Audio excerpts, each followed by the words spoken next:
गरीबी के बारे में अक्सर हम पढ़ते हैं, अपने आसपास देखते हैं, बट क्या हम उसके फंडामेंटल्स समझते हैं कि ये क्यों हो रही है, कैसे हो रही है और किस किस तरीके से ये इफेक्ट करती है और किन किन फॉर्म्स में एग्जिस्ट करती है। Welcome to Chahal academy. My name is Shubhangi Singh and today we are going to talk about poverty in detail. सबसे पहले हम समझते हैं कि गरीबी आखिर है क्या। उसके बाद हम बात करेंगे कि ये एग्जिस्ट क्यों करती है। तो अगर हम पॉवर्टी की बात करें, गरीबी बेसिकली ये एक सोशल फिनोमेना है जिसके तहत एक segment of society, that mean given number of people, कुछ लोग ऐसी स्थिति में रहते हैं कि वो अपनी बेसिक कंडीशन जैसे कि रोटी, कपड़ा, मकान भी फुलफिल नहीं कर पाते। बेसिक लाइफ नेसेसिटीज जो है वो भी फुलफिल नहीं कर पाते हैं और इस स्टेट को हम पॉवर्टी कहते हैं। अब ये जो स्टेटमेंट है ये काफी वेग स्टेटमेंट है। टू अंडरस्टैंड कि कोई गरीब है या नहीं है, इसके लिए हमारे पास प्रॉपर स्टैंडर्ड्स, प्रॉपर मेजर्स होना बहुत जरूरी हो जाता है। एक ऐसा ही मेजर वर्ल्ड बैंक ने दिया है। वर्ल्ड बैंक ने कहा है कि पॉवर्टी को हम डिफाइन कर सकते हैं एक ऐसे स्टेटस को, ऐसी सिचुएशन को जहां पर कोई एक इंसान $1.9 पर डे की आय से नीचे रह रहा है। अगर वो इससे नीचे है तो हम उसको पुअर मानेंगे, हम उसको मानेंगे कि वो गरीब है, वो पॉवर्टी में रहता है। एंड इस स्टैंडर्ड के हिसाब से, Indian government back in 2019 said it affects only 6.7% of its population. But do you think कि क्या है एक लौता मेजर इनफ है समझने के लिए कि क्या वो इंसान गरीब है या नहीं है, क्या उसको पॉवर्टी इफेक्ट करती है या नहीं करती है।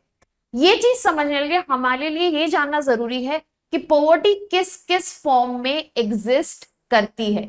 So our next step in here would be to understand what are the causes of poverty and then we'll move to understand the forms of poverty that exist. अगर हम causes of poverty की बात करें तो ये list को छोड़ के एक बेसिक सा ये कहना है कि जो लोगों की आय है उससे वो अपनी बेसिक नेसेसिटी पूरा नहीं कर पा रहे। एक तरह से हम कह सकते हैं कि वो उतने पैसे नहीं कमा पा रहे हैं कि जिससे वो नेसेसिटी पूरी कर पाए। इसका तो रीजन यही हो सकता है कि जो रिसोर्सेज हैं उनके पास वो उनको यूटिलाइज नहीं कर पा रहे हैं या फिर उनको वो रिसोर्सेज नहीं मिल रहे हैं। तो अगर हम कॉजेस की बात करें, जैसे कि यहां पर एक हमारे पास कॉज है पॉपुलेशन एक्सप्लोजन। जो बढ़ती पॉपुलेशन है इस वक्त वो एक बड़ा रीजन है पॉवर्टी के होने का, क्योंकि रिसोर्सेज लिमिटेड है। बहुत सिंपल सी बात है, अगर हमारे पास ये रिसोर्स है और 2 लोग हैं तो आधा आधा हिस्सा इन 2 लोगों को मिल जाएगा। बट यहीं पर अगर 10 लोग हो जाएं तो इन रिसोर्सेस को फर्दर बाइफरकेट करना पड़ेगा और यहीं पे अगर 20 लोग हो जाएं तो इससे नेग्लिजिबल शेयर, ना के बराबर शेयर इन लोगों को मिलेगा। That is one big reason of poverty. Then we have low agricultural productivity, especially in India, जहां पर आज भी 70% पॉपुलेशन एग्रीकल्चर पर डिपेंडेंट है। उससे जो आउटपुट है वो बहुत कम है। इस वक्त गवर्नमेंट बहुत काम कर रही है कि एग्रीकल्चर की प्रोडक्टिविटी को कैसे बढ़ाया जाए। जो हमारा एग्रीकल्चरल सेक्टर है उसमें जो लैंड है वो छोटी है, फ्रैगमेंटेड है, साथ ही साथ जो इस पर टेक्नोलॉजी यूज होती है वो ऑब्सोलेट है। इस वजह से प्रोडक्टिविटी जो है वो बहुत कम है और जो प्रोडक्टिविटी आ रही है क्योंकि वो बहुत लोग हैं उस पर्टिकुलर सेक्टर में, they are not making anything out of it. Further more resource utilisation जो है कम है। इसके सोशल फैक्टर्स भी हैं, पॉलिटिकल फैक्टर्स भी हैं, जैसे कि एजुकेशन, जैसे कि वोकेशनल ट्रेनिंग। अगर आप केपेबल नहीं हैं उस पर्टिकुलर जॉब के लिए, आप जॉब रेडी नहीं है तो आपको जॉब नहीं मिल सकती। इसलिए प्रॉपर रिसोर्सेज जो हमारे पास अवेलेबल है उनको यूटिलाइज न कर पाना एक बड़ा रीजन है पॉवर्टी का। लो रेट ऑफ इकोनॉमिक डेवलपमेंट। जब भी हम इकोनॉमिक डेवलपमेंट की बात करते हैं, डेवलपमेंट में हम क्वालिटेटिव फैक्टर्स इंक्लूड करते हैं जैसे कि education, sanitation, medical assistance etcetera. Economic development का जो रेट है बढ़ने का वो बहुत ही कम है और ये इफेक्ट करता है हमारे ह्यूमन रिसोर्सेस को, which is another reason of poverty. Then we have price rise. अभी जो प्राइजेस हैं वो धीरे धीरे चीजों के बढ़ रहे हैं, ग्रेजुअल इंक्रीज देखा जा रहा है, बट जो इनकम है वो अगर रुकी हुई है, it might also lead to poverty. Then we have unemployment, one of the major causes in our country जिसकी वजह से पॉवर्टी है. अगर आपके पास नौकरी ही नहीं है, अगर आपके पास ये स्रोत ही नहीं है, बिजनेस ही नहीं है जिससे आप पैसा बना सके, तो आप बेसिक नेसेसिटीज ऑफ लाइफ को कैसे फुलफिल करेंगे. Then we have also social factors. For example, there are certain jobs which are kept for certain sections of society. हमारे यहाँ अभी भी कास्ट पे बात होती है, कास्ट पे जॉब एलोकेशन होता है, that is a main issue. तो यहाँ पे सोशल फैक्टर्स भी फैसिलिटेट करते हैं कि पॉवर्टी जो है वो इरेडिकेट नहीं हो पा रही है. लैक ऑफ कैपिटल, पूंजी जो है जो जिससे लगा के इंसान सेल्फ एम्प्लॉयड हो सकता है, बिजनेस क्रिएट कर सकता है, उसका बहुत बड़ा डर्थ है. बैंकिंग सिस्टम जो है वो अंडर सर्व्ड है, specially to the rural population, and that is another reason for poverty. यहाँ पर कुछ रीजंस लिस्ट किए गए जिसकी वजह से पॉवर्टी एग्जिस्ट करती है, और एक बहुत बड़ा रीजन है यहाँ पे पॉवर्टी ट्रैप, और वो हम इस सेशन के एंड में डिटेल में समझेंगे. Once we have understood what forms of poverty also exist. Now the first form we are going to talk about is absolute poverty. Basically हम जब absolute poverty बोल रहे हैं तो हम ये बोल रहे हैं कि हम एक लेवल या बार डिसाइड या थ्रेशोल्ड डिसाइड कर देंगे जिसके नीचे बेसिक लिविंग स्टैंडर्ड्स फुलफिल नहीं होते हैं. तो एक थ्रेशोल्ड डिसाइड होगा जो कि फुलफिल होना ही चाहिए. अगर एक स्टैंडर्ड डिसाइड हो रहा है वो फुलफिल होना ही चाहिए लिविंग स्टैंडर्ड्स का, लिविंग कंडीशंस का. उसके नीचे जो है वो हम पॉवर्टी मानेंगे. तो एब्सोल्यूट मेजरमेंट है. तो ये एक ऐसी कंडीशन है जहां पर हाउस होल्ड इनकम जो है वो एक नेसेसरी लेवल से नीचे है. इससे हम उसको एब्सोल्यूट पॉवर्टी में कंसिडर करेंगे. एब्सोल्यूट पॉवर्टी जैसे कि अभी हमने एक एग्जाम्पल देखा था जहां पे वर्ल्ड बैंक ने मेजर दिया हुआ था. This is one way to measure absolute poverty. Below $1.9 a day, जो भी नीचे आता है हम उसको पुअर कंसिडर करेंगे. So this is one form of understanding absolute poverty, कि हमने एक थ्रेशोल्ड दे दिया, हमने एक मेजर दे दिया. जैसे कि इंडिया में हम बिलो पॉवर्टी लाइन मानते हैं, बिलो पॉवर्टी लाइन कंसिडर करते हैं. So whatever is the standard measure on this income, इससे नीचे absolute poverty consider होगी. Now on the next we have relative poverty. अब जैसे कि ये टर्म ही सजेस्ट करता है, हम रिलेशन में देखेंगे, हम दो चीजों को कंपैरेटिव उसमें देख रहे हैं. तो ये सोशल पर्सपेक्टिव है. बेसिकली इकोनॉमिक स्टैंडर्ड्स हम पॉपुलेशन के कंपेयर करते हैं that are living in a society. अब एक ग्रुप ए है, एक ग्रुप बी है. सो in both of these groups which remains in poverty as compared to the other, that is where the relative poverty concept comes in. अब इससे कैसे पता चलता है? इससे हमें पता चलता है इनकम इनइक्वालिटी. जैसे कि ग्रुप ए है, अगर उसकी इनकम ₹100 है एंड ग्रुप बी है उसकी इनकम ₹200 है. So we get to know what is the income inequality between these two population groups which live in the society. So it helps us in understanding the income inequality. But जबकि absolute poverty है वो हमें idea देता है कि which section of population lies below the exact threshold or measurement. Then we have situational poverty. अब ये जो टर्म्स हैं इनको हम नाम से ही समझ सकते हैं, जैसे कि अब हमने रिलेटिव पॉवर्टी में बात की थी. Then we have situational poverty. Situational means temporary.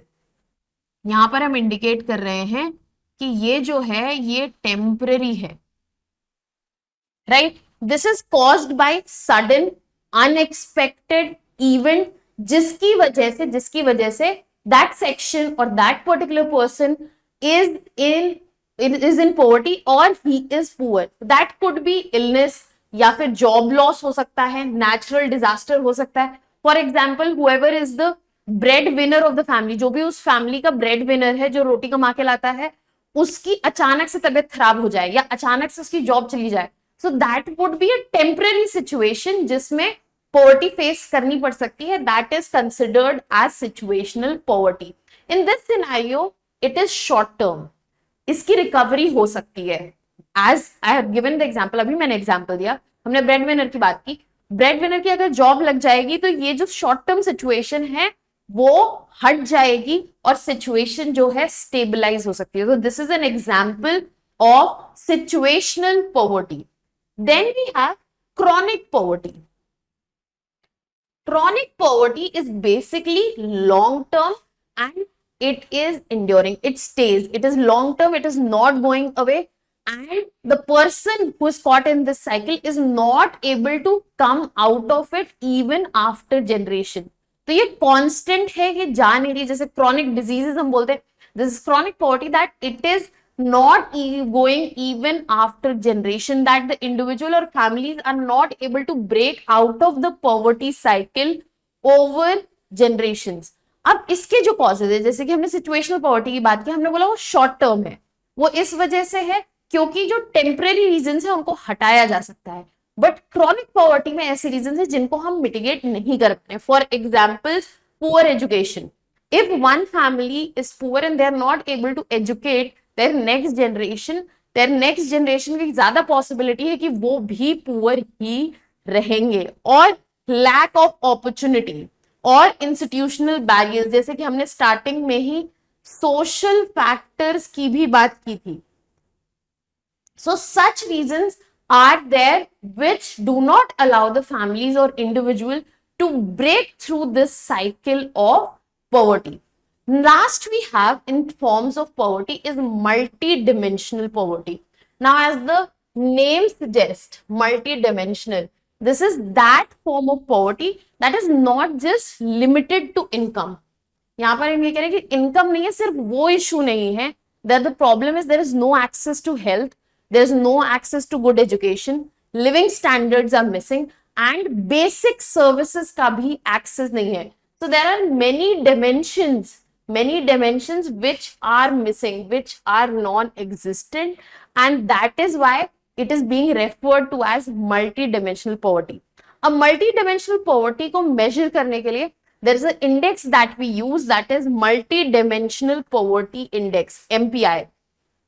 It has its own dimensions which captures a broad spectrum of poverty on the lines of health, education, access to opportunity, etc.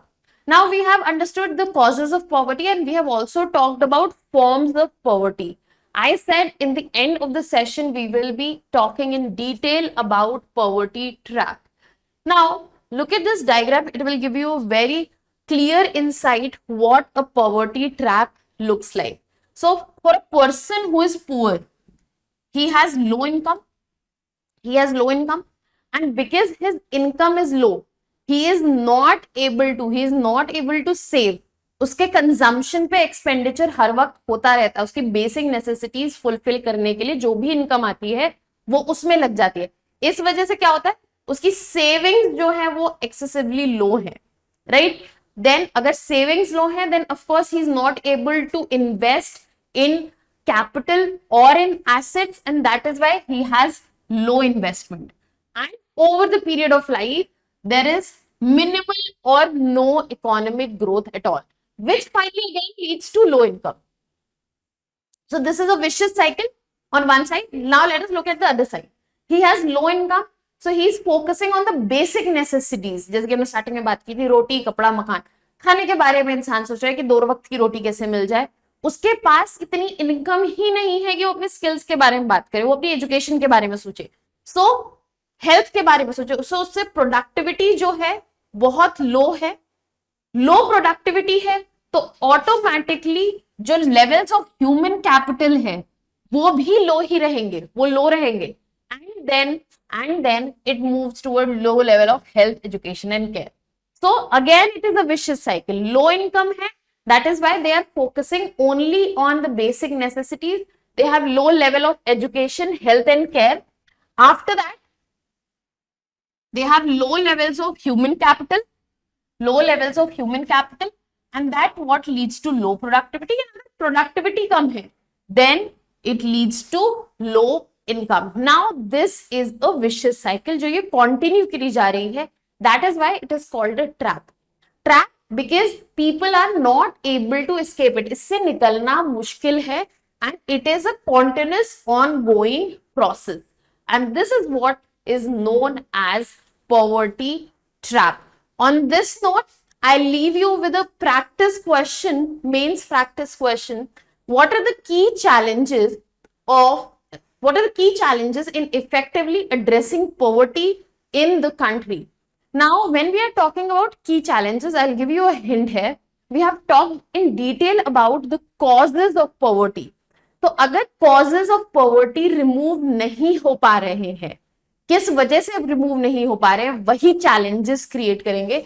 So you can use that as a hint to write the main points of this particular question. You can send in the pointers in the comment section, or if you have any doubts regarding this, you can send it in the comment section so we can get back to you on this. If you want to learn more regarding concepts of economics, you can visit our channel of Chahal Academy. That's all for today's session. Thank you so much.